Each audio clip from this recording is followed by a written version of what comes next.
So the session that we're going to be speaking about is performance evaluation. But let me give you some time to give us a little bit more about yourself. Speak into these people's lives. Let them know where you come in with human capital development. Tell them about your passion for developing people and growing people. Thank you, Maggie. It is an opportunity to share with your audience, with the market out there, because not very many people truly understand the role of human resource. Many people know the many factors of production and enterprise, and the challenge is getting them all to work together. All too often we talk about land, capital, technology, and at times labor, but the word labor is no longer applicable. Of course, entrepreneurship is key, but to get it working, you need to get the human resource, get the right people doing the right job. You don't put a round peg in a square hole. So all too often, businesses rise and fall because of HR, because of the human resource. We often talk about people being our most important element, but that is lip service. Do we really make them the most important component when we're making decisions? So I'm delighted to be here. I'm delighted to see the work you're doing, and you are leading the way, not just trying to deal with a small organization that's come to pay you for the service, which is rightly, you should be paid for it, but also opening it up so that people realize it is so critical, the role of choosing the right people to do the right thing.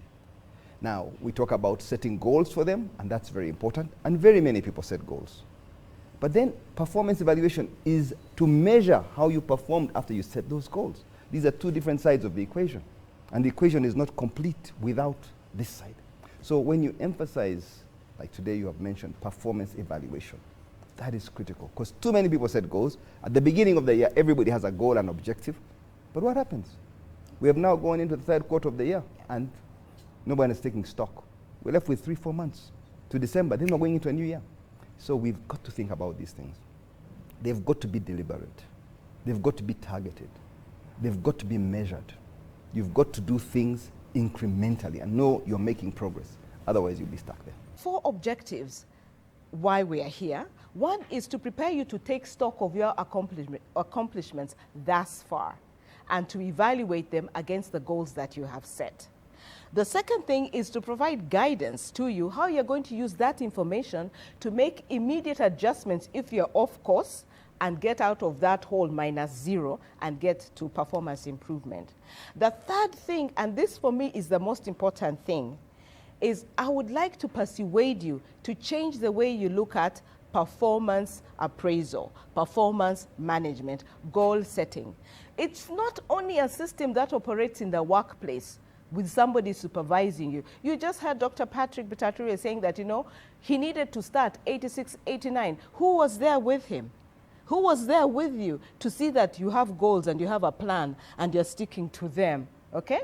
So we instead are going to invite you to look at performance management as a useful life operating system that is going to guide you to achieve amazing results. Because you're not always going to have somebody looking over your shoulder to inspect what you're doing. So this is October. Like you said, the year is coming to a close. We really want to see how our business is doing. How are we doing even as individuals, okay? Even on a personal level, you must be asking yourself, where is this, where is that, where is that? So drawing from your experience, drawing from your business experience, just speak to us about the importance of setting that time aside to see how far you have come. Thank you, Maggie. Again, one cannot emphasize enough the importance of setting goals. Because many people say, I've set my goals. I ask them, what are your goals? Or I know them, and they start fumbling. And have you written them down? No, but I know them. That doesn't cut it. When you set your goals, I must emphasize, write them down. If you don't write them down, they are more or less useless. When you write them down, share them with somebody, someone you trust, your spouse, your wife, your children, your friends, your mates at the bar, wherever you play, watch football, so they know that you have an idea, because that's how evaluation is going to be done. So when you set your goals, if you don't write them down, you might as well forget about it. So I emphasize, first of all, write them down. Goals are not just about work and business. goals are for life. When you are young, and the sooner you get in the habit of writing things down, especially things like setting your goals, your targets. When you're a student, you're a young person, write your goals. When you're getting married, that stage where you are forming relationships, dating, make your goals, share them, write them down. When you have a business or a job you've got to go to, what are your goals? Where do you want to be at the end of year 1? Where do you want to be at the end of year 5? Whether it's for promotion, whether it's about income, you can use different parameters to measure where you want to be in that time. Even in 10 years' time, make a dream. I want to be in 10 years' time, I want to be here. I want to own my house. Others, 40 years will come and you're still writing down. 50 years will come and you're trying to write down your goals. 60 years, oh, now I know my goals. It's late. You've got to do it when you've got energy. And these are habits, small things you do. I can't emphasize again enough. Habits are formed earlier. The earlier you form them, these habits will protect you in your life. So form these habits when you're young. Have your goals. I want to graduate. I'm going to try and get an honors degree. I'm going to get a job straight after. I'm going to do during my vacation, I'm going to be practicing doing business or working with the family, doing something. So you are setting yourself for the goals you've set for the long term, mid-term to long term. So if you don't do this when it's early, it's extremely hard to do it later in life. So setting goals is the first thing. Then make sure these goals are SMART goals. Everybody uses this SMART acronym, very recklessly, should I say. Yes, they've got to be measurable, they've got to be achievable, realistic. Yes, so you know the acronym. But are you using it? Are they really SMART goals? I see so many people working so hard with no purpose almost, no goals. Some of the guys in Chikubo who push these wheelbarrows every day from morning to evening, they're working hard, but are they working smart? You get a mentor, ask him outside the academic stuff, what do I need to be doing about life skills so I can set my goals? Have somebody to help you see what you're trying to do and how you can accomplish them so that you have a roadmap. I call them milestones. You can't go from A to X. You've got to go through B, C, D. Take a pause. E, F, G. Take a pause. Measure. See what happened. We skipped 1 or 2. Go back. Then redo, recalibrate. These are things we do in life. When you're a soldier, you are trained how to shoot. You're trained to target. You shoot, you're a little bit off. You keep fine-tuning, recalibrating your lens to make sure you get your targets. All too often we think it's okay because we are young, we have so much time. Time is going nowhere. Time will always be there. It's your life that's being wasted. So every year counts. Every quarter of a year at our stage counts. Every month counts. Every day, make it count. Get into the habit of doing something every day and tick that box. Those who keep journals go much further than those who don't. A journal, what did you do that day? Write it down. It's a fantastic habit. Successful people, and they're only about 5% of the world that actually write down all the things they do. And nearly all the time, 99% of those people that do, they succeed because they write it down. Wow. If I could just sum up, goals are important, and not just any goals, SMART goals. Without setting specific goals, without setting specific deadlines, the game of life just flies by. It's like a football game. If we were to watch football and there are no goalposts and everybody's just running around, that would be a lot of effort and no results. Okay? So let me just say this as we leave the area of SMART goals, that SMART goals are actually evidence of your decision-making ability. Because you have chosen which animal in the savannah you're going to be focusing on to hunt. You can't focus on everything. You focused on one specific thing. And SMART also shows your discipline and determination to succeed, because you've put timelines in there which show a clear appreciation of the value of time. Your goals are your gold. You've just said here that time is going nowhere. It is a big lesson for us. It is us who are going and leaving it behind. We are going somewhere, but what do we leave behind? Clearly, life to you has not been a game of chance. And for everybody out here, the story of success has got a system of performance. It's got a system of performance that supports planning, goal setting, tracking that progress, evaluating it so that we can see the evidence of good performance or the lack thereof. I'm going to spill some beans here. Over the years, I have watched, I have listened to you, I've attended your webinars and all your talks, even parties where I've been and you've talked. I have kept those notes. And the trainer in me picked out a couple of things that I developed into what I call the 3D model for great performance. I had to develop that because I'm a trainer and I do human resources training, performance management training. We even do training in goal setting. And you've just given us something, a snippet in goal setting, which is really, really useful, and real life examples. So I have this 3D model for great performance that I picked up, and I'm glad you even spoke about one of the things that is in the 3D model. I'm going to unpack the Ds for you very, very soon. But you spoke about habits. Those habits are the personal performance system that you have been using. We cultivate them early, like settling down and writing those goals. It is a habit that will take you very, very far. And not writing any goals, like we said, smart goals. So when you talk about habit, let me unpack this 3D model and then allow you to speak to us about your personal performance system that you have used that has gotten you to where you are today. So the 3D model for us is discipline. The first D stands for discipline, and that's why you're talking about habits. The habits we put into our lives, the habits we inculcate into our DNA are going to be responsible for how far we go in life. The second D is decision-making ability. You heard me at the very beginning introduce him as a business guru with a knack for identifying opportunities. Now, when you identify an opportunity, you must make the decision quickly on what to go for and what to leave. Okay? So it is about the ability to see opportunities, the ability to decide on what to pursue, the decision on the speed of execution. It's about planning and setting goals, all the things we've been talking about. And the last D is the determination to succeed. And it's got everything to do with your attitude, with your motivation. It's got everything to do with your desire. It's got everything to do with the level of your passion. How much courage are you bringing to face up to Goliath when you find Goliath in your path? He was talking about you're at zero. There is a gap between where you are and where you want to go.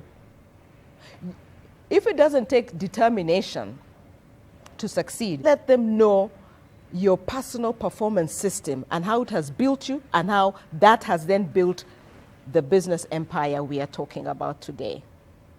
Thank you. Thank you, Maggie. Wow, she's put quite a lot out there. And it's hard to connect all these dots in a couple of minutes, but I'll give it a shot. The key word she talked about, number one, probably my favorite word, and the word my kids don't want to hear about in the house, is D for discipline. Because I've raised my kid with the word discipline. Till they're dad, they don't want to hear about discipline. But it is key to success. Without discipline in your life, you can only go so far.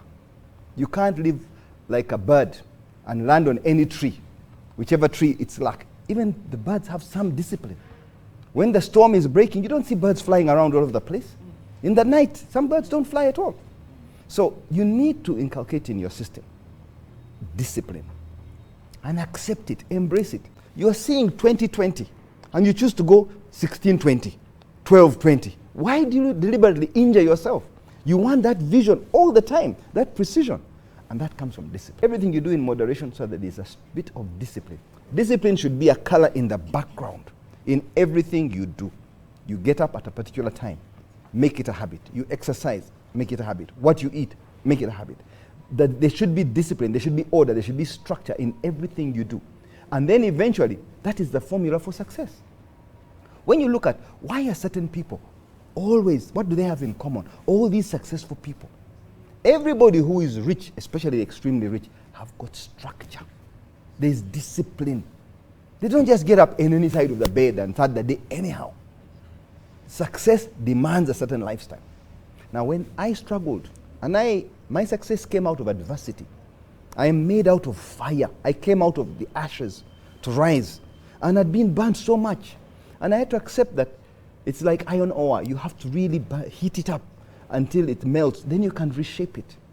Gold, diamond, it's out of pressure. Anything precious, pearls, they are out of pressure that you get what is beautiful. Now, I didn't realize that, and I didn't have a mentor. And I thought by excelling in school would be enough. Then I realized the real world out there is ugly. It's a jungle. It's brutal. And it's not fair. This word equality is not happening out there. It stays in your books. So to find equality, when you've worked so hard, you should get what you deserve. You don't get that. You get what you negotiate for. You've got to fight for it. You've got to go for it. Unfortunately, that's the world. I like to relate with the lion. The lion looks around, and there are thousands of zebra or antelopes or whatever out there, cobs. It takes its time. It looks for a target. Then it locks on this one. You look vulnerable. It won't chase the whole day running, chasing one animal. It gives a front, and if it realizes it's not going to catch you, you're too fast, it backs off. It spares its energy. It uses its reserves carefully. That's what you've got to do in life too. Target things, check your capacity. Is this for me? And go for it. Not every opportunity should you dive in. Several will come. Learn to say no. Too many people chase everything and fail.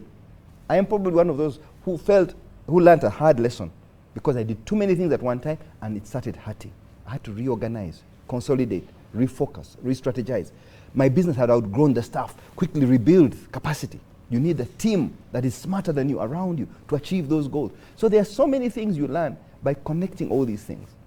I'm sorry I may be going so far and so many different points. I'm throwing them all into the pot. When they cook, something good should come out of them. But at the end of the day, that pot must be filled with discipline. Without discipline, you will not succeed. So focus on discipline. Now with discipline, so many people start well, but they don't have the capacity to go the distance. They stagger along the way. Discipline is something you've got to build. If you want to be a long distance runner, don't think you can just get up and go for the marathon. You start practicing way in advance. And you build your capacity. Maybe you begin with 1 kilometer and you start testing your lungs. Go to 5 kilometers. Go to 10 kilometers. Push yourself slowly. Eventually you'll do it. I don't think there's anybody in Uganda who's not healthy enough, if you're a normal person, who cannot do a 25-kilometer race. It's about building that capacity. We will not run as fast as Kiprotich and some of those guys who are trained in Mount Elgon area or the Kenyans who come up from those highlands because our lungs are not designed for that. But with practice and you set a goal, you can do anything you really want to. It may take a bit longer, but you'll achieve it. Most people just lose focus along the way. Oh, I did 10 kilometers, I'm done. But your goal was to reach 25. Keep pushing, you'll get there. Many people who have put on weight and say, I'm going to go on a diet, I'm going to lose so much weight. They begin. After a little bit, oh, at least I've lost a kilo, I'm off. No, you set a goal, try and work towards it. Get help. Achieve your goals. Go the distance. Too many people build a house. They've roofed. Good. Windows, I'm tired of paying rent. They move in, but they'll never finish the house. They live in a non-complete house. So too many people go 80% of the distance, 90% of the distance. Target 100%. Do things properly or don't do them. The people who do things properly will always scale. They keep climbing the ladder because they've done it properly, tick it, then move on. Don't do things halfway and think, let's compromise. Everything is a compromise. And our value system is full of compromise. The only difference between us and the Europeans or the Americans is because they want to excel. They do few things, they do them well. And they've got plans and structures to make sure they accomplish what they set out to do. We need to have a system like that. And it's got to be inbuilt with resilience, and I mean resilience with a strong R, resilience. Like a rubber band. I like to think of myself as a rubber band that's got some resilience. See, if you have a rubber band and you pack it with money, the rubber band is not really working unless you really stretch it. Put in more money and stretch it. That is resilience. So I like to push my rubber band until they're almost breaking. Pack it, pack it, pack it. That gives you comfort. I don't want tomorrow something to go wrong. One business goes wrong. Now the hotel industry, we were hit by a pandemic. But you've got to have other revenue streams. That's why we diversify our portfolios. We try to bring in different revenue streams. So if something goes wrong for some place temporarily, at least you've got revenue streams, cash flow. That's important in business. What about in life? Many of you have 6 children, 8 children, 9 children, because just in case of anything, we used to think that diseases were there. Now we are bringing down the numbers. The diseases are manageable. Let's manage to give our children quality education, love, time, attention, mentorship, so that they are proper children, well-rounded when they come out of this exercise. Now, that's how you build a better society, if everybody is thinking along the same page. As a society, we need to move in a particular direction and have some things in common. That's why you find the Europeans have got a certain lifestyle. Some things have become common, the norm. Build standards, and that becomes the norm. And the system around you supports that. So resilience is packed. Discipline is packed. Let's come back to business. Decision making. In business and in your life. You need to make decisions based on evidence. Empirical evidence if possible. Think about things before you arrive at a decision. Ask a mentor. Ask someone to guide you. Ask someone who's walked the journey before. So when you make a decision, it's an informed decision. You should expect certain outputs, certain results because of the decision you make. Because for every decision we make, there are consequences. Too often we don't want to deal with the consequences. When you say something, mean it. When you mean something, say it and stick to it. All too often here, lend me some money. Oh, okay, you don't have the money to lend. Say no. Have a plan. Maybe have a contingency fund. You've got to take on what you can do. Don't punch above your weight. Stick to certain things. If you want to get into a new area of business, study it for some time. See what's the output. Don't just jump in because your neighbors are doing certain things. Too many people do things simply because other people have done them without a plan, without a goal, without a roadmap. Sticking to that roadmap. So decision making is important. And when we make decisions in business, we make them bearing in mind that they've got to have some flexibility. Because nothing is cast in stone. They say the trees that stand straight, tall, very straight, when the wind comes and they don't have flexibility, they don't bend, and there's a strong storm, they break. You need to have a bit of flexibility. The branches will move a little bit. The tree and the core, the stem will bend a little bit. That's flexibility. When there's an earthquake, the buildings that are so rigid are the ones that go down. Yes, they are strong, but they need some flexibility. It's useful to have flexibility. And then there's another word. Adaptability. Adapt to the environment. Nothing is cast in stone. What happened in January might not be the same as we are in October. The weather may be different, the circumstances are different. We're now living in an era of uncertainty with the pandemic, this coronavirus. So adaptability is important. It's not the strongest that survive, but those that adapt quickest. If there was a nuclear bomb today and landed in Uganda, most of us would perish. The animals would perish. The lizards, the snakes, the birds. Guess who will survive? The cockroach. Because they quickly adapt. Somehow they go into hibernation and they adapt, and by the time they come out, they can deal with the radiation. So these are parameters. So you get out of your comfort zone and you start doing more. You go into a fear zone. You go into an area where you need resilience. You've got to be stronger. You strengthen your capacity. Eventually, you're doing things that will help your environment. Now, where am I going? I'm showing you what we've got to do as a leader. How you've got to have a vision for the big picture. Then you zoom in to the individuals in your company. Zoom in to the individuals in your family. If you don't have this holistic view, then you're always doing something with tunnel vision. Take a look at the big picture, then zoom in. And then make decisions that have impact, deal with the consequences, and you can reflect on your decisions. Measure the performance. Where did I go wrong? What could I have done differently? We're living in a world of uncertainty. That's a given. It's not going to change. It's not going to go back. Learn to live with uncertainty.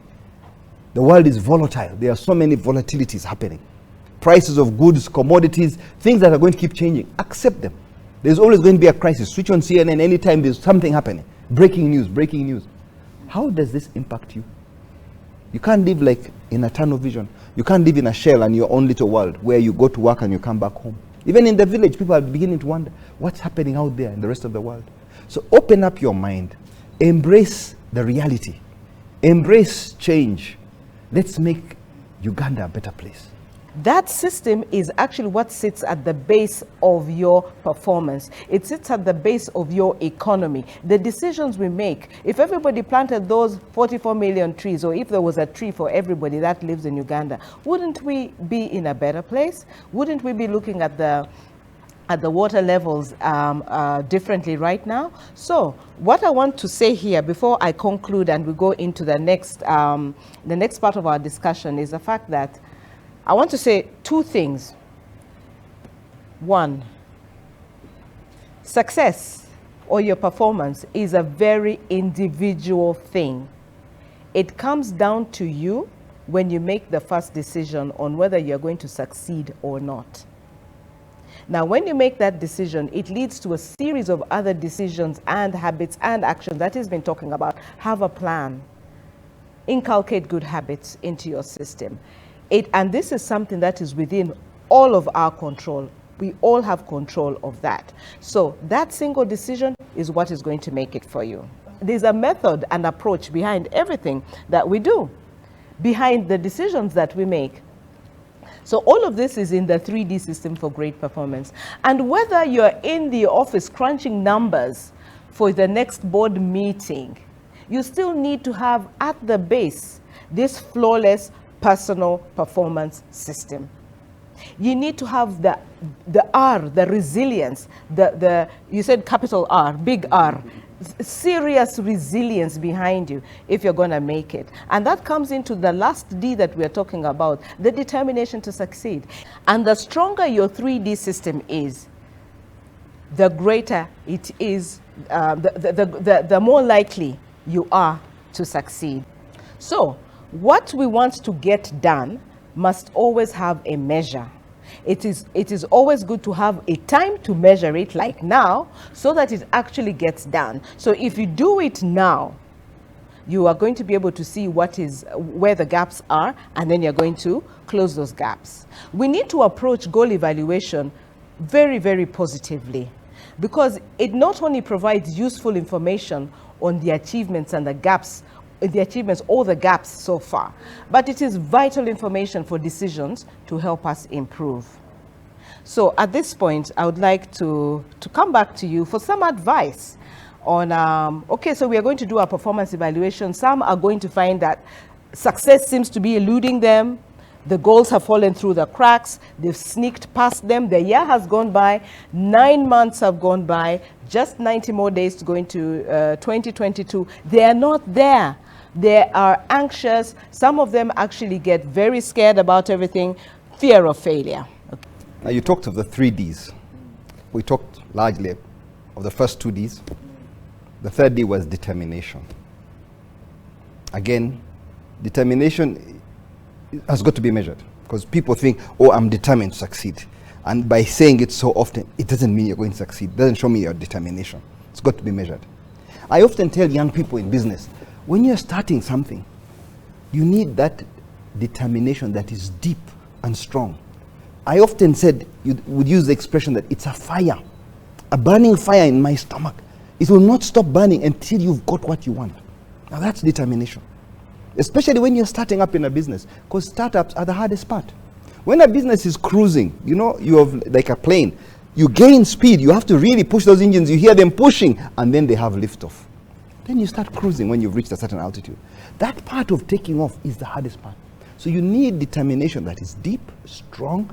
And when you're talking about determination, not only you, the owner of the business, because you won't be there to do everything. You need a small D, which we've not talked about, which is delegation. If you don't delegate to the right people, you have problems. Then you are measuring your performance is poor, but you delegated wrongly. So you'll talk a bit about delegation and see that you train people to do these things. To do them as good as you, or as well as you, or better. Otherwise, why have I hired you? You should learn how to do things. You specialize in that area. I can't be the accountant, the auditor, the chief purchasing officer, the procurement person, the HR, the MD. When you're in a small company, you do everything. But as you grow, you start to delegate. So delegation becomes important, because you're going to measure people's performance based on how you delegate it. And if you've got something wrong, you switch the positions around. Like I talked about, you can't have someone who's a round peg in a square hole. So you've got to get them working properly. Then you have something that's smooth. When you talk of determination, without grit, and I can unpackage grit for you, G-R-I-T. To me, grit is guts. You need to have guts, and that's where the courage comes from. And at times it means also relying on your gut instinct.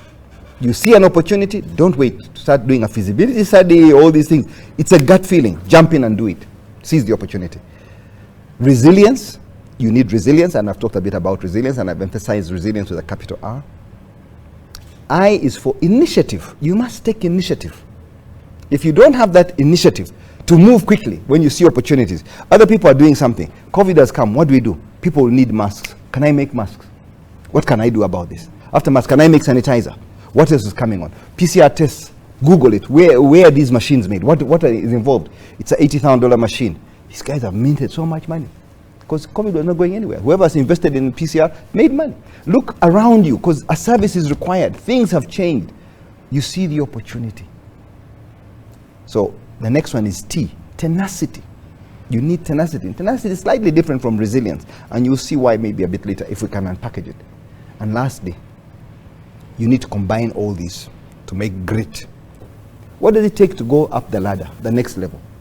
Set new goals. Accomplish those goals, smash them, and set more goals, higher goals. Then you keep climbing, keep growing. If your goal was to make 10 million shillings in a year, and you do that in the first 3 months, you raise the bar. Go for 100 million, because now you've got a formula. You know how it works. You know how to make 10,000 shillings become 40,000 shillings. You've got a formula. Take that 40,000 shillings and make it 100,000. Take the 100,000 and make it 1 million. Take that million and make it 10 million. Keep building on it, because you've got a formula. You need to keep growing your capacity. So before you realize it, you're actually targeting 100 million. And I've tried so many things. Believe you me, you don't know the stories of where I've tried and failed. Only people hear about where I've succeeded. But I've done so many things, and each time I learned what went wrong. And most of the time, believe you me, human resource. People let you down. I set up business in Tanzania, good business opportunity, big market. First people with mobile telephone, and Vodafone had heard about my success in Uganda. They opened the doors and gave me a carte blanche to run. People let me down. And not so much the Tanzanian people, because then they were keen to learn. But the managers I took from here let me down. They overstepped, they did things wrong.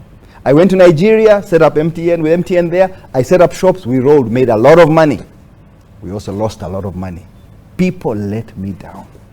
I found this useful because all too often, very many of our businesses start and fail. Now the things you're talking about, the things you're bringing out, when we talk about this crucial component of HR, it's why most businesses fail. You've got good people, they mean well, but they just don't have direction. You're the shepherd. You've got to lead them. The last point that I want to bring out here is our lack of appreciation and acceptance of the usefulness of the performance evaluation process. Some managers, by the way, can actually end up using this process as a means to punish rather than develop people. I like what you said a little bit earlier on about looking for people that are going to fit into your teams, looking for people that are the right talent, looking for people that are adding value to you and developing them. So when you have systems like that bring value into the people, we are definitely going to be able to use our evaluation system, our performance management systems correctly. And if we use it regularly, development is going to happen. If there is anything that you're going to tell us that we must remember and forget everything else, what is that one thing? Maggie, yes. If there's a message I would like to use on this platform, that we are living in a very interesting time. Not just we as Ugandans, everybody who's alive today. We're living in a very interesting time. A time of change, a time of disruption, global disruption, national disruption. But it also presents a lot of opportunities. Now, I am now in the evening of my time. The young people should not wait until they reach the evening to look back and evaluate what they have done in life. I've ticked many boxes and I'm largely satisfied. I won't say I've run a good race because that has other connotations. I don't want to rush in that area. But that's somebody else's call.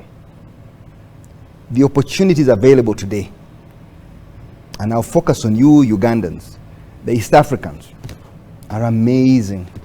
So many things we talked about could never have happened because certain things were not in place. Now they are in place. We never had enough electricity, so industrialization was never going to happen. Creating millionaires, everybody doing trading, selling one another. We needed to build industries. That's how the rest of the world became billionaires, millionaires. Have a bigger dream, have a vision. There is everything in this country. When I say electricity, it's so important we had to have an excess of supply of electricity over demand. For the first time now, we have plenty of electricity. It's affordable, reliable, and in abundance. So you can plan to do things here. People are saying, oh, we don't have capital. Capital follows good ideas. Sharpen your ideas. Copy, see what the rest of the world has done. China 30 years ago was a poor country. Today it's a powerhouse to reckon. They transformed in 30 years. I don't have 30 years left.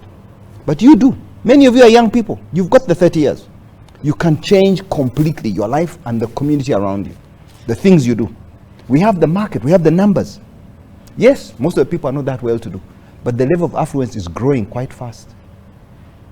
People who have put their money in circles, in savings, it's good, but move to the next level. Saving is one step.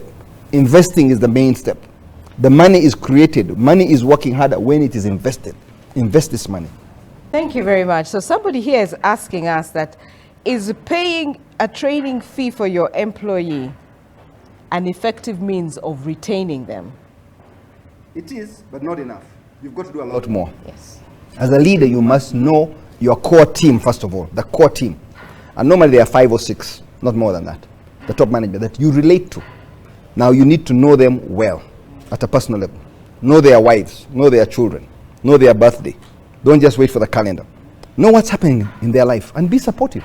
Genuinely care for these people if you expect them to care for your business. Otherwise, you'll never grow. So those are my friends. When you're having a barbecue, whatever it is, make sure those people, yes, they're your employees, but they're your friends. Bring them in. Involve them. Once in a while, bring them home. Talk to them. Make them feel special. Let them open up what their problems are. You deal with their problem, and they'll deal with your business. That's how you build a successful team. Yes, I definitely agree with you. And somebody here is actually echoing what you have been saying all along. We don't have to wait for all our lights to go green. And that's why you're talking about the cusp. We are at the cusp of take-up. We don't have to wait for all our lights to go green so that we can begin. We shall find reds along the way, but we will definitely get there. I think that is a very good observation for the session that we've had here today. It's been a session of learning and a session of sharing with one of the very best that Uganda has got.